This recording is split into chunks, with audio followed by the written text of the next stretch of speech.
from the heart of Dubai, where tomorrow is being built today, to the world. Welcome to the CTO Show with Mehmet. Here, we redefine technology and reimagine possibilities. With Mehmet, delve into the riveting realms of AI, cybersecurity, and digital technology.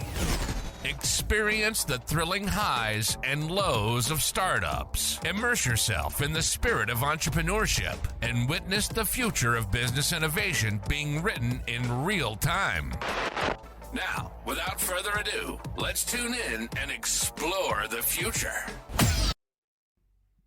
Hello and welcome back to a new episode of the CTO Show with Mehmet. Today I'm very pleased joining me, Sam Obletz. Sam, thank you very much for joining me on the show. As I was telling you before we started the recording, the way I love to do it is I keep it to my guests to tell us a little bit more about themselves. So same with you. Tell us a little bit more about your background, what you are up to currently, and then we can take the conversation from there. Great. And first of all, Mehmet, thanks for having me on the show. It's an honor, and I'm excited to chat with you over the next half an hour or so. So I'm Sam, CEO of Claim. My journey started in Portland, Oregon in the United States.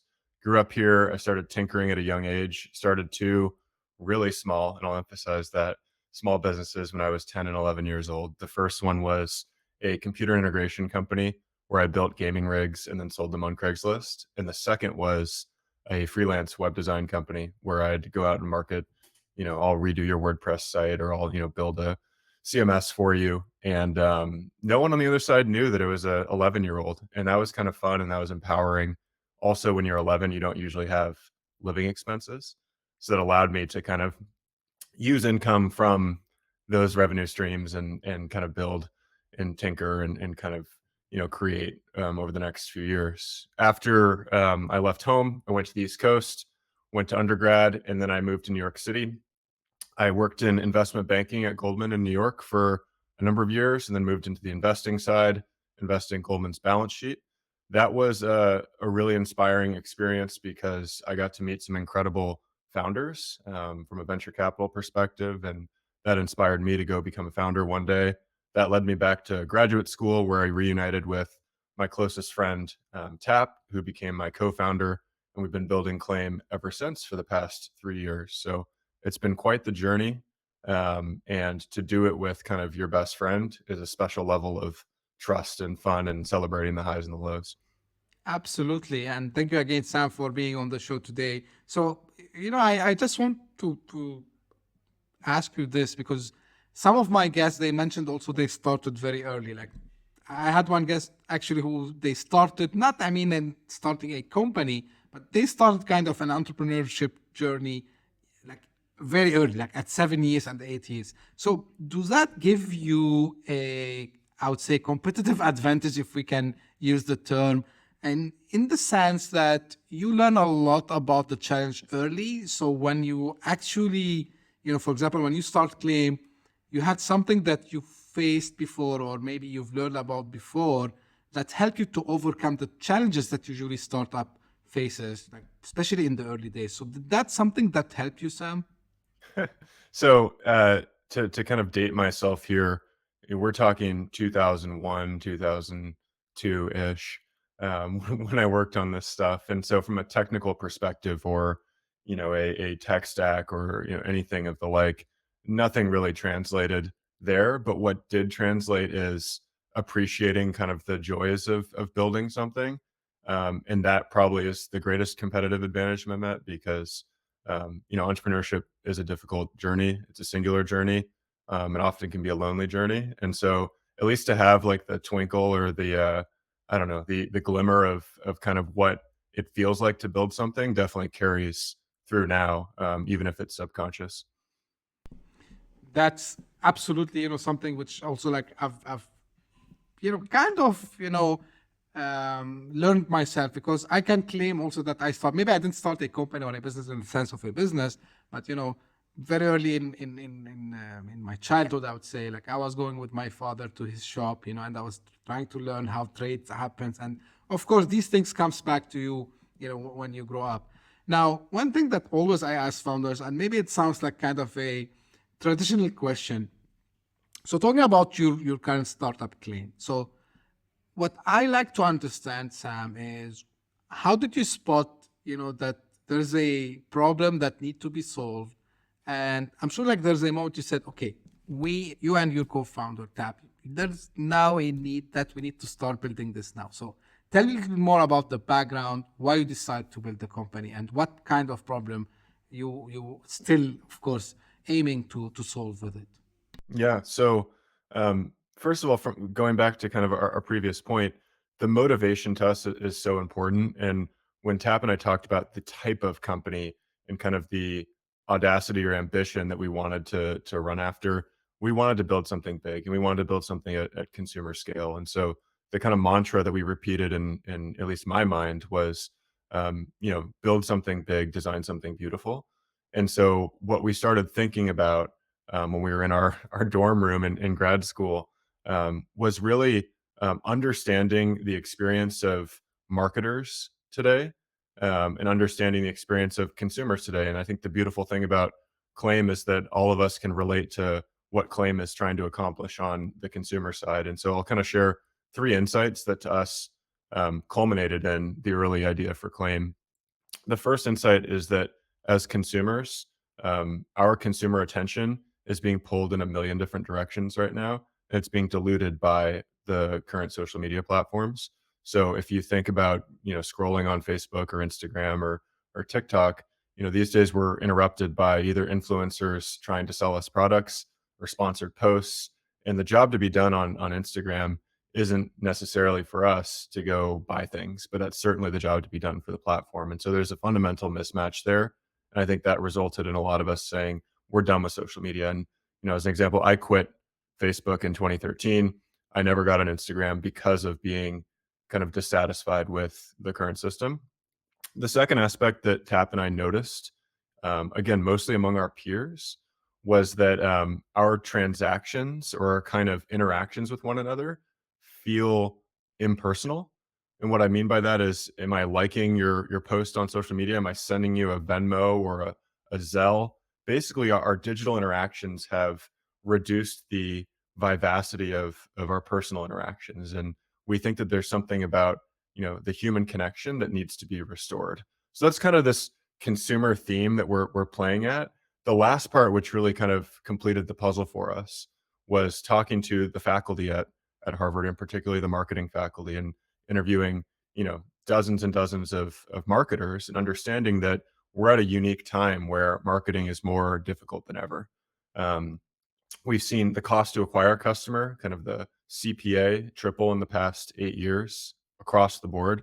That means that if you're you're an entrepreneur, you're a founder, you're running a marketing organization, getting your P&L to pencil is more difficult than ever because you're trying to bring in a customer through the door and your unit economics aren't working. Multi-touch attribution, which is an industry term for if we bring in a new customer, where did that customer come from and how do we allocate value to the sources that brought in that customer? That's an insanely complex task, and it's only getting more complex. And then these sort of thematic shifts in privacy, Google phasing out cookies, Apple's do not track or anti-tracking technology, GDPR in the US, CCPA, all of these things are kind of converging on creating a really difficult experience for marketers. And so, if Tap and I asked ourselves, what if we could reimagine what the brand and consumer relationship looked like? What if it didn't have to be this kind of push and pull, and instead we could create moments of delight for consumers to have experiences with their friends around new brands? And therefore, we kind of set off to replace advertising. And, I say that kind of flippantly, but that is the goal for Claim, is to replace advertising as we know it today. That's very great, Sam. Now, can I say or claim, and funny enough, you claim, and your startup name is Claim, Yeah. that you try to take the word of mouth, and usually the word of mouth happens between friends, family, and so on, and then take this experience and kind of digitize it. Can I say this is what you try to do? Yeah, that's exactly it. So word of mouth marketing has always been the holy grail, because, and I think all of us have had this experience, if a friend or a family member recommends something to me, I am many multiples more likely to go try that thing.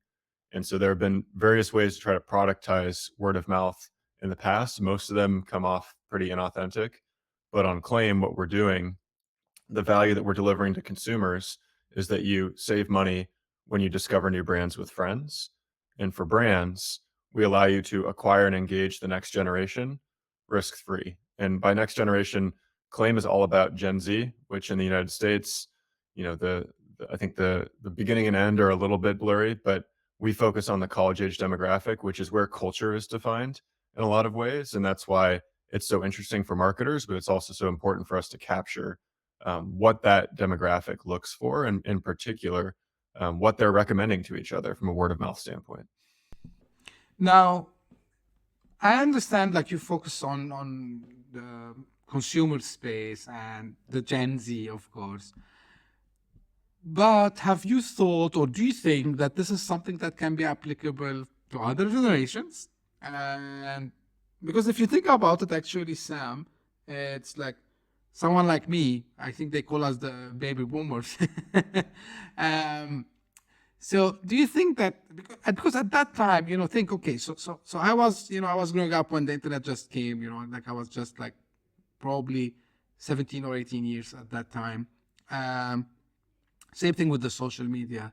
And, when I talk to a lot of my friends, or same of my generation, so they remember that, okay, like we used to, for example, to discover the next, let's say, video game from someone who actually bought it, and then he would start or she would start recommending to others, right? So I think it's not maybe only Gen Z. So have you experimented with other, I know, like, of course, it's very good practice to start with one segment of the market, but do you see that applicable later to other generations, or maybe for the mass?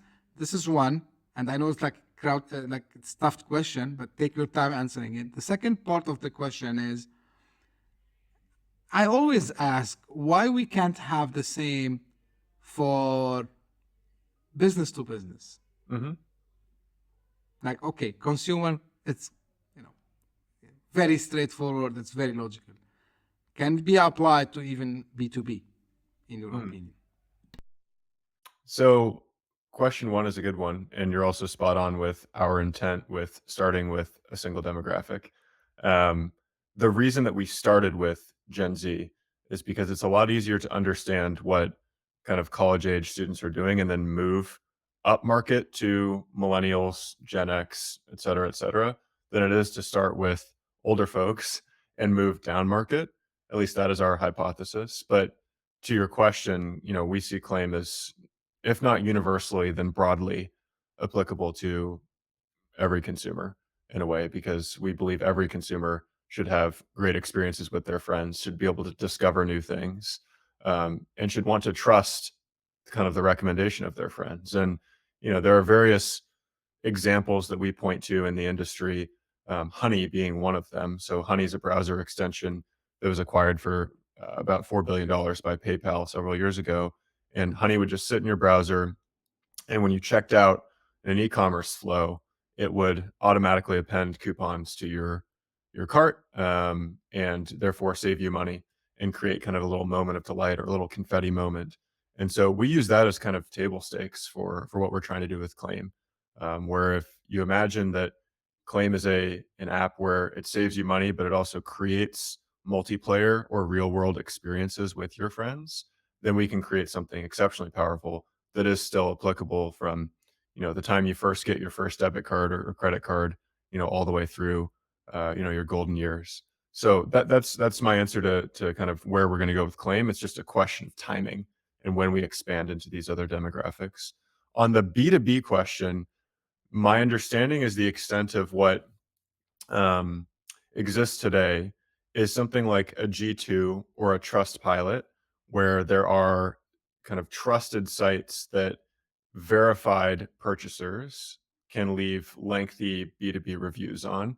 And in addition, there are certain kind of referral schemes, or give one and get one schemes. But what I haven't seen is, outside of probably really dense founder communities, any sort of social proof for recommending B2B solutions. So in other words, I'm not aware of a broad social network that is designed for founders or operators for recommending B2B solutions. So if somebody thinks that's a compelling idea, run at it. Could be cool. Yeah, you just gave a good business idea to start, because to your point, again, nothing against the websites you just mentioned, but people always have, especially if it's a review, if it's someone just writing a review, and especially now with the AI, oh, maybe the AI have wrote this, Oh yeah. So they always have this kind of you know thought that that might not be real, or that might be biased somehow. Nevertheless, what I'm interested to ask you about, Sam, now, because you are all about, marketing a service and then back to the consumer space, of course. So, out of curiosity, how are you actually acquiring your own customers? Yeah. So it starts with creating a moment.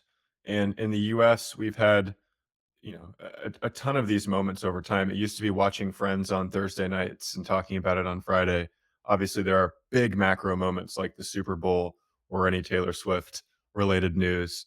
Um, More recently, there were apps like Be Real or HQ Trivia. And the idea there is you're bringing everyone together to have this sort of collective experience. And we do the same thing with Claim, and we do a big drop. And we call it The Drop. And it's Thursdays at 11 a.m. Eastern Time. And what that allows us to do is create a lot of hype and anticipation every week about the drop happening. And during the drop, you're going to get your brand for the week to go try out. And so we text our users and everyone comes to the platform at the same time. We then create that sort of confetti or moment of delight, that I mentioned with PayPal Honey. And what this allows us to do is not only create hype for the drop, but also fear of missing out.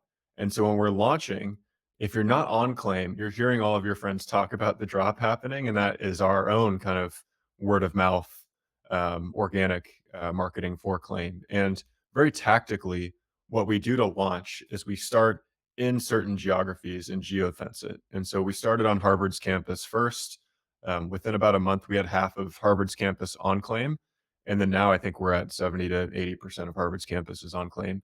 We then took that sort of geofenced approach and applied that to other universities in the United States, not just kind of Ivy League universities, but also great state schools like UT Austin, University of Michigan, UCLA, USC, ASU. And being in those sort of dense communities is kind of a hack that many consumer startups use to grow quickly within kind of a word of mouth context. And so there are various kind of feet on the street or boots on the ground motions that we use in order to activate at a campus. But we now have a playbook where if we want to go launch in a given geography, we know what we need to do to lay the groundwork. And within a few weeks, we can be at thousands and thousands of consumers. Like, again, I love because you're applying your concept within your company itself, which is fantastic. So because like it would be very weird if you would tell me, yeah, I'm using an ad to get this. So it's Yeah, like, we're buying not, ads. Yeah, that would be antithetical. Now you mentioned something about social media and the use of social media. So someone, and again, I'm not asking this question to challenge, but just like as they say, food for thought, right? So someone might say, yeah, you're right. Like we see a lot of things that we don't want to see usually over there, but the population is there. So why I don't take the moment? And I know like some platforms, sometimes they run really good, from price perspective. So their CPA is still affordable for many. Mainly, maybe it's Instagram, TikTok, these platforms. If I want to think about Gen Z, right?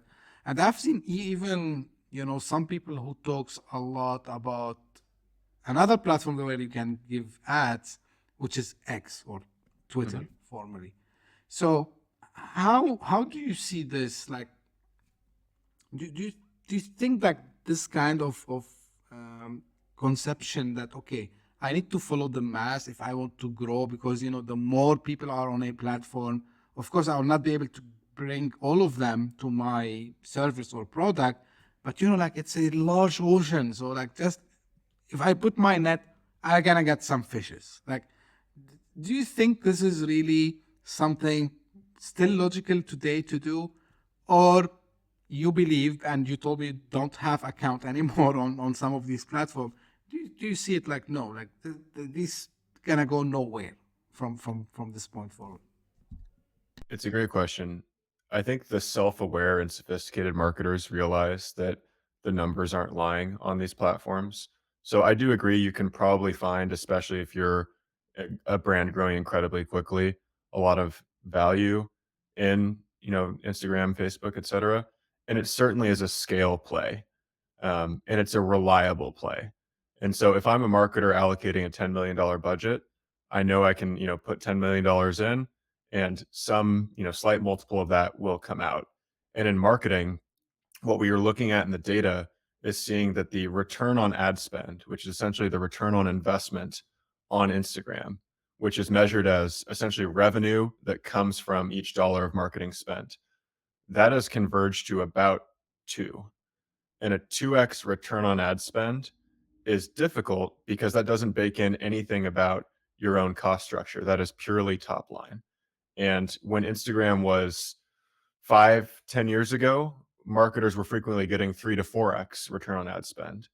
And so clearly, if CPAs, to your point, for e-commerce are hovering in the $15 to $50 range, if not more, it is difficult right now to get a high return on ad spend on Instagram. But you are benefiting from the scale because all the consumers are there. The other difficulty, though, is you become beholden to the algorithm. I don't mean that in a scary way, the all-seeing, all-powerful algorithm, but it's the very real reality that if you try to pull back spend, you get penalized at the end of the quarter, and the algorithm itself is opaque, and marketers tell us it's capricious. And so we're told all the time that Instagram and Facebook are like a drug, and part of what makes Claim appealing is that it is an alternative to these platforms.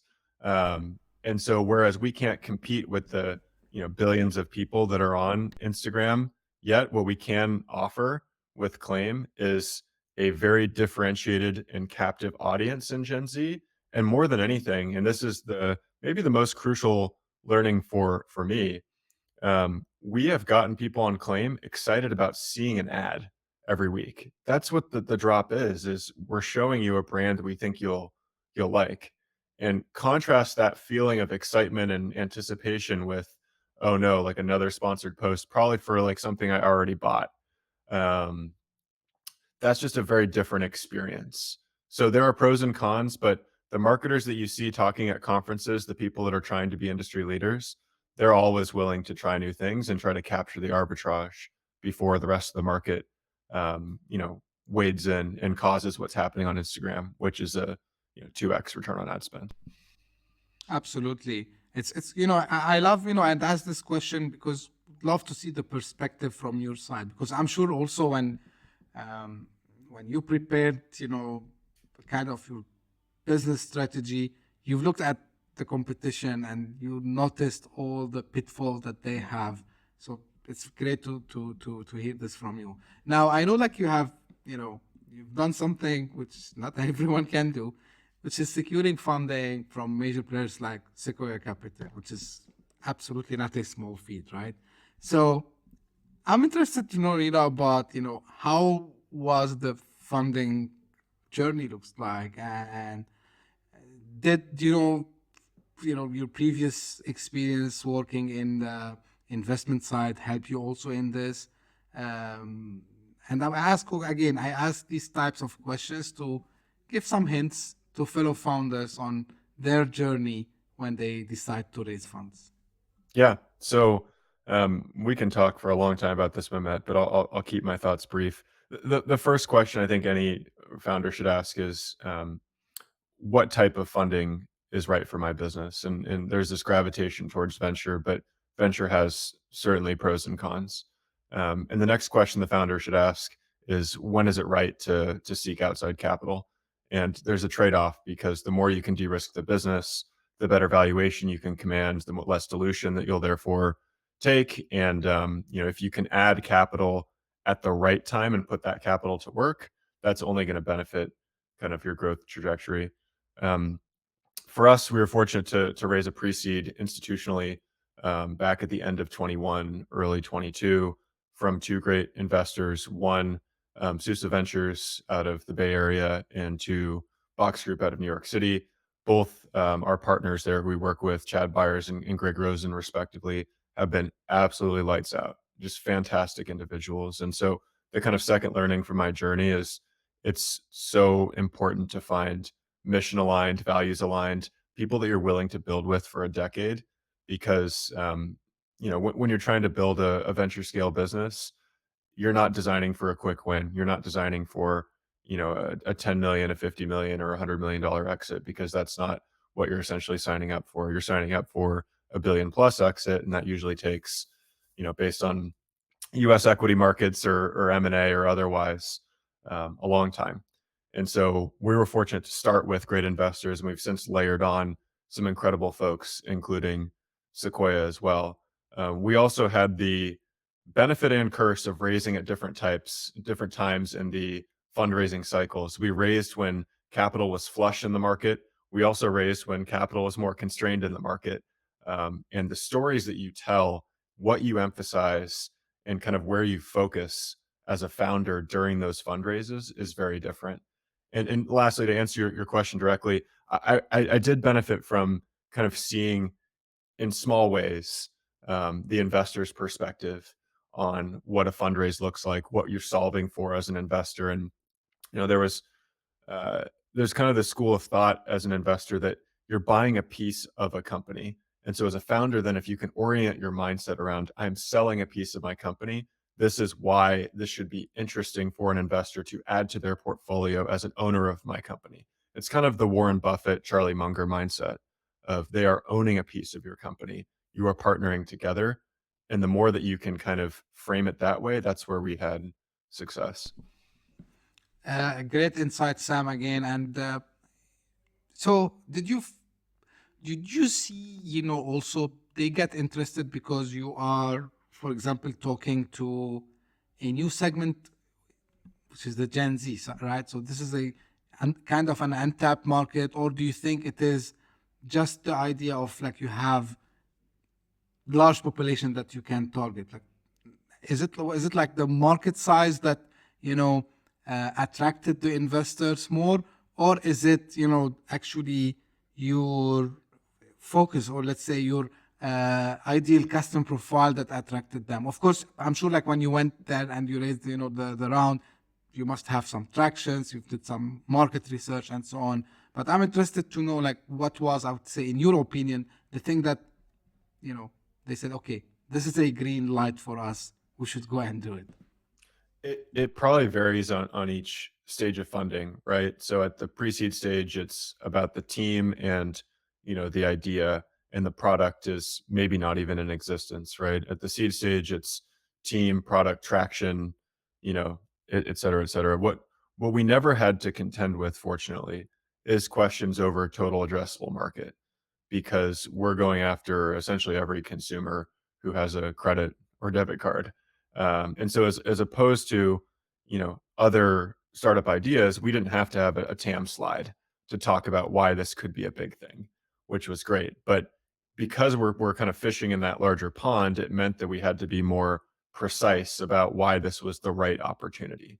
And to us, Claim is a marketplace business, and marketplace businesses are difficult to start, but once they get going and marketplaces start to balance, they're pretty unstoppable. And so if you think about, Uber or Airbnb or DoorDash or eBay, some of these marketplace businesses become the most enduring non-AI companies in recent memory. And so I think it was solving a specific need for marketers that is very acutely felt, combined with solving a very specific, actually generalizable need, I think, for consumers, which is we want to save money, We want to have better relationships with our friends. We want to discover new things. We want to create memories. And that sort of marketplace business that serves both sides of that market, I think, is probably the compelling aspect of what we're building. Probably I wasn't intentionally aiming to have this conclusion, but I'm happy you mentioned something very important, Sam. And the reason I asked you like what attracted, because I think each startup is unique. Of course, like there are some common grounds when it comes to raising funds. Like, of course, you need to present your team, you need to do this.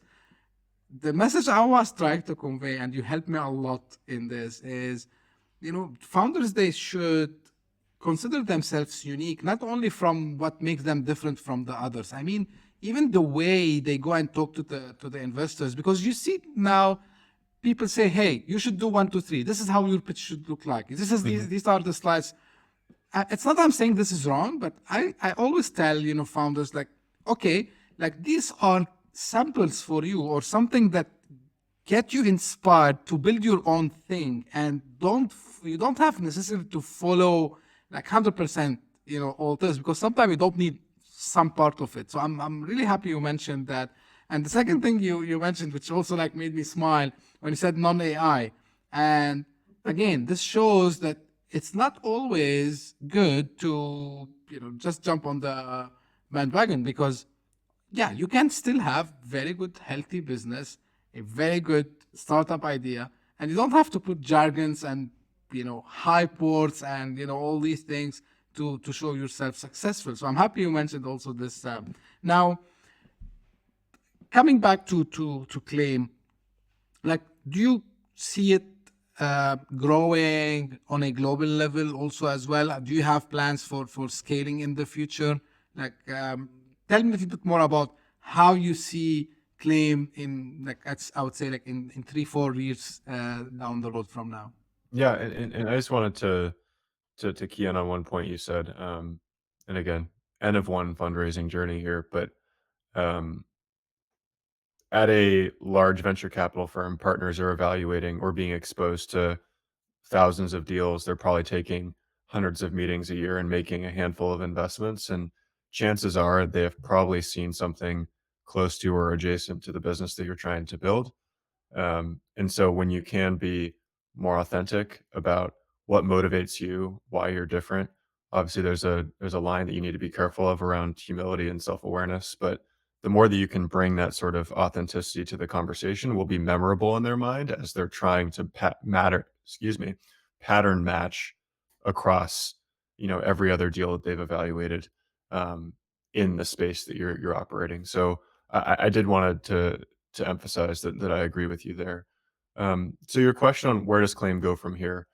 In a dream scenario, we are making savings cool again. We are creating easy and affordable memories, and that is transferable across the globe. From a technical perspective and where we want to move in terms of growing the company, I see us being US based over the next 1 to 2 years, and then we'll evaluate where are the next kind of great markets to grow in. There are some aspects of our tech stack that are rather complicated. Claim is a consumer app on the front end, and in a lot of ways a fintech on the back end. We're interacting with a lot of transaction data as well, which is pulled from various issuers and sources and the like. So there's some complexity there, but we do have aspirations for this to be a global tool, a global app, in the same way that PayPal, various other fintechs are able to serve a global audience. I think we'll probably be in the 3 to 4 year horizon for that, but like I said, it's a decade-long journey, so we're still in the early stages. Absolutely. And to emphasize on something you mentioned a couple of times, and I forget to mention before also, is about preparing yourself for the long journey. I think this is something very important. The other day, I was speaking to someone, and they had this idea, and they kept mentioning about the exit value and the money. And then there's a very famous video by Steve Jobs where he say, like, if someone comes to me and their only thing that they think about is just the money, I tell them, I can't help you, because you need to have a kind of passion, You need to have patience also as well. So it's a very long journey. It's not like a get rich quick scheme, right? Where, oh, I found like a good idea. Tomorrow I will put it, I will get investment, and then someone will come and buy the company probably in 2 years, and I will become like a multi. It can happen, of course. It can happen, but like Tap and I, we've said this when we were evaluating ideas before Claim.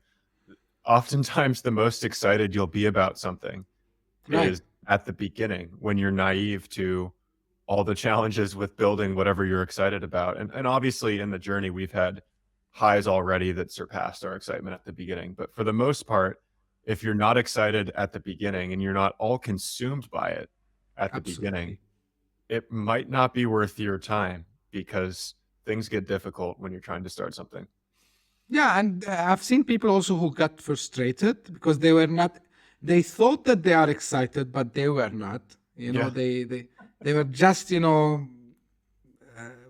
don't know what is the exact word, but they thought it's something easy to do. Let's say they underestimated how hard is it to build something. Yeah. And I always give example. Even I say, forget about a startup, right? I mean, in the term of a company, I said, take podcasting, for example, as another thing to talk about. So do you know, like I said, majority of the podcast, they don't do more than 10 episodes on average, I think 90% or something like this. And the reason is people get excited. They think they get excited about the idea of podcasting, and then they leave. And I said the same story with the startups, because you think, okay, I'm excited to build this, but actually you don't have the passion. And one exercise I hear from one of my guests, I've actually multiple guests, is, the idea is to ask, a couple of times why I'm doing this, and then you keep asking the why. It's coming from the Japanese, philosophy. It's like making the Kaizen. So you keep asking the whys, you keep asking these 5 times whys until you say, yeah, this is exactly what I want to do, because 1, 2, 3, 4, 5. So absolutely on this. And Yeah, I please. borrowed too another tip that I've kind of used. I borrowed from Ryan Peterson, who's the CEO of Flexport. And on the journey, so let's say you are obsessed with something, you are excited, you're raring to go, and then the highs become high and the lows become low. I've started doing a quarterly audit of my own time and what gives me energy and what depletes my energy. And if you can essentially take a week and you can classify how you spent your time that week into 3 categories: red, yellow, and green. Red being energy depleting, green being energizing. If you then can figure out ways to either cut or delegate the reds and promote or sustain the greens, that can create a more sustainable way for you to continue to build. And it's something that, whether it's Kaizen or this strategy, it can help shape your perspective and keep your motivation for the long haul. Absolutely, Sam.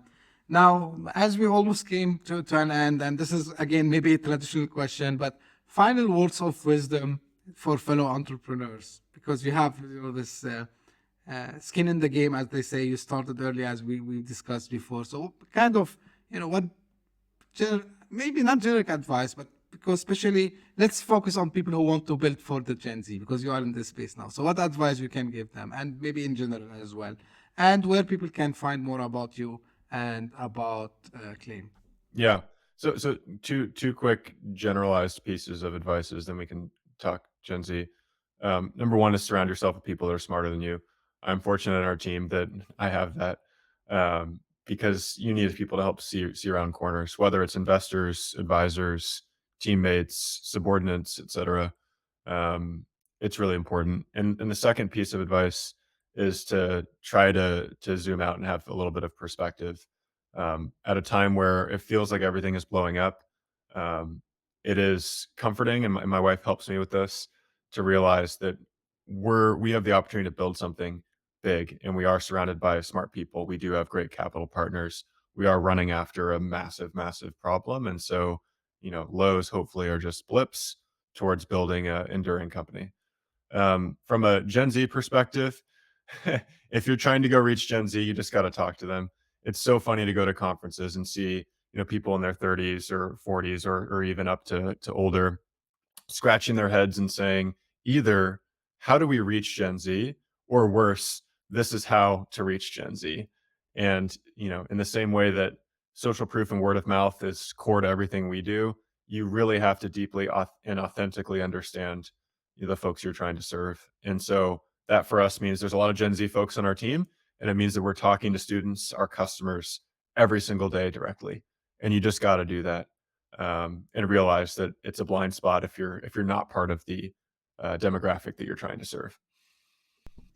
Great. Thank you very much, Sam, for these insights and advices, I would say. And so where they can, the website, or maybe where they can find more? Yeah. So our website's claim.co, claim.co. Our Instagram handle is claim_co. I am not on Instagram, but you can find me on LinkedIn /Sam Obletz, on X, Sam Obletz. My email is also, I can give to Mehmet to put in the show notes if it's interesting, but I'm happy to chat with other founders who are building. Sure. Great. Thank you very much, Sam. The links will be in the show notes, indeed. And again, thank you very much for the time. And, I know as a founder how much busy you are, and excited at the same time to continue building the great platform you are doing. I like the idea, honestly. So this is for the audience, and this is how I end my episodes usually. If you like this episode and you discovered us now by luck, thank you very much for that.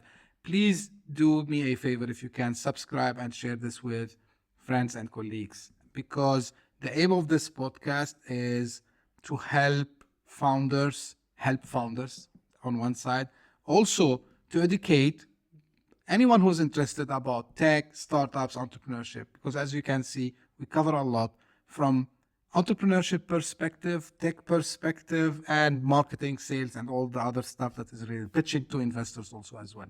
So if you liked this episode, please subscribe to the show. You will find a lot of great episodes out there. And if you are one of the loyal fans who keep coming and keep sending me their messages, their comments, suggestions, thank you very much for doing so. Keep doing that. And finally, if you are a founder, tech leader, you have an idea, you are looking for a place to get your voice out, don't hesitate to reach out to me. You know where you find me. I'm more active on LinkedIn.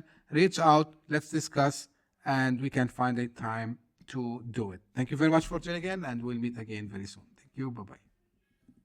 Hit that subscribe button, share the show with your tech-savvy friends and fellow entrepreneurs, and leave us a review on your favorite podcast app. Your support means the world to us.